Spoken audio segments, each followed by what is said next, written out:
Governments across the country are racing to contain the largest diphtheria outbreak since records began in Australia. After years of no cases being recorded, this strain of the disease emerged in Queensland and WA a few years ago, but took off in the Northern Territory in March. The NT's Chief Health Officer is Dr Paul Burgess. Dr Paul Burgess, welcome to 7:30. Good evening.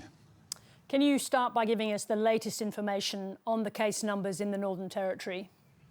Yeah, thank you. As of May 20 today, we've had 155 cases.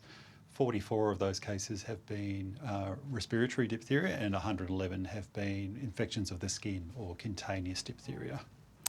And as I understand it, this outbreak actually began last year. Why are we only talking about it sort of more generally across the nation now?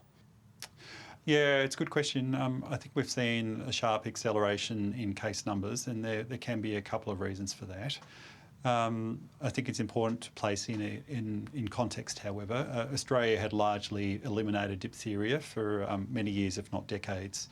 Very successful national immunisation program for children and pregnant women, and also boosters for adults. And at about 2022, I think we saw an incursion, it was an incursion of an imported case of diphtheria in Queensland, and in subsequent years that's now spread to the Northern Territory and West Australia, and most recently in South Australia also.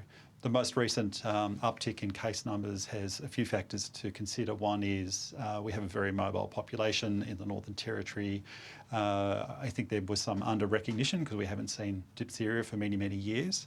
But importantly, subsequent to the first few cases, we've been very proactive with our messaging, public health alerts, clinician alerts, and we're seeing better case detection, but also community members understanding what diphtheria is and coming forward with symptoms that turn out to be diphtheria. But given that the public health emergency was declared in March, have the state and territory governments and the federal government responded quickly enough? Yeah, look, I think the answer to that is generally yes. It's been proportionate to the case numbers. If we go back to March, it was really only a small handful of cases, 2 in Darwin and 1 in Alice Springs. Our public health action and response is to treat those people with the infection with antibiotics and also their close household contacts and provide immunisation. What we did see now, however, is an acceleration of case numbers, and proportionate to that, we're now seeing an acceleration of the response of state and territory governments and as well as the Commonwealth. We know that there has been an acute shortage, particularly of remote area nurses in the Northern Territory since COVID. After that huge burnout, you lost a lot of nurses. You haven't been able to replace them. Is that playing a role in the drop in vaccination rates we've seen in the Territory? Yeah, look, it's a really important question. I've been a clinician in the Northern Territory for almost 30 years, and a long-term relationship with communities and trust is really important. And you're right, we did lose significant staff members following with COVID. However, there's broader factors at play internationally and also nationally. We've seen, particularly since COVID, a rise in vaccine hesitancy and sadly also misinformation and disinformation about the effectiveness of vaccines. I think all of those have played a part. Quite pleasingly, we're seeing quite a strong community demand currently for vaccination in the context of this outbreak.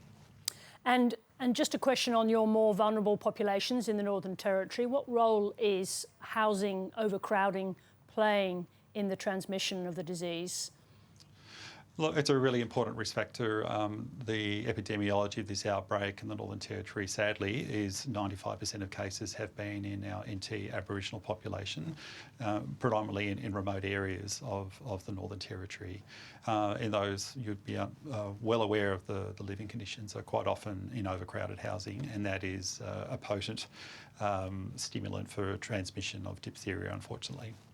And right now, in terms of those cases that you have and that we're seeing in other states in the country, how quickly are you able to get therapeutics to people to make people better, to slow down the spread?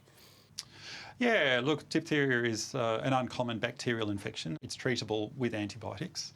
and vaccination is effective at preventing severe illness. The diphtheria bacteria produces a toxin, and the vaccination is important to protect against the effects of that toxin, and doesn't 100% prevent transmission. So we need both the antibiotic treatment and the vaccination to really terminate this outbreak. And I think what we're seeing now is earlier presentations, people who aren't as sick.